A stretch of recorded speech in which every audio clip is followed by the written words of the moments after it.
been out for so long now. Did last week the injuries take its toll on the team tonight, do you think? Well, look, I could use that as an excuse, and you're right on some of it, but yeah, South had a shorter turnaround than us.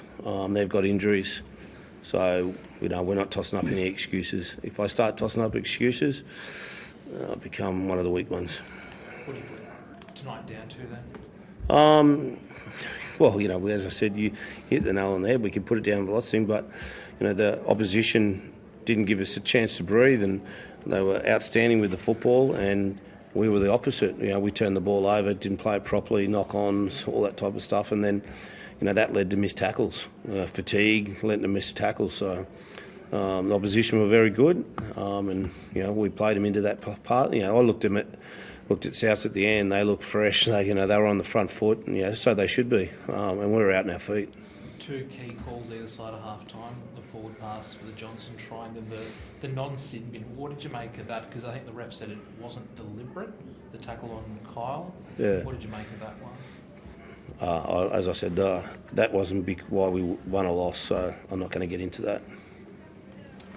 What's the feeling after a loss like that? Like Marty said, a couple of really good weeks and then performance like that. Yeah, it's pretty disappointing, to be honest. Like I said, we've been playing some good footy, and no matter the injuries, it's exciting watching these young guys come in. So we had plenty to play for the jersey to finish off the season well, and we can take that momentum. And tonight, we just didn't turn up. The first 20 we did. Feel like that we went toe to toe with them there, and then they took 20 minutes to score their first try. But then after that, there was a few errors and penalties, and we went back to old ways where we just didn't defend that and let in a try. And by the end of it, they were playing with a lot of confidence and we were out on our feet. What were your thoughts on the AJ pass cooking? I know it didn't decide the result, but it looked pretty blatant. Well, you've been an expert for a long time, and I reckon you're right. It's been hard. I know Flanno's not using it as an excuse, but you have been up for a long time now cooking, and it's been tight contest after tight contest. It must be hard to get up emotionally this time of year. Not really. It should be very easy for us to get up every week, and I know it's a long season, but you get to this part of the season and there's some players that you're not going to play with next year. You spent the whole year with. There's some young kids watching them trying to grow and get some experience before next year as well, and so it should be very easy for us to get up, and we want to finish off the season well with a couple of wins hopefully in the last 2 rounds and not toss up what we did tonight. So, and like I said, and then hopefully hold that through to next year.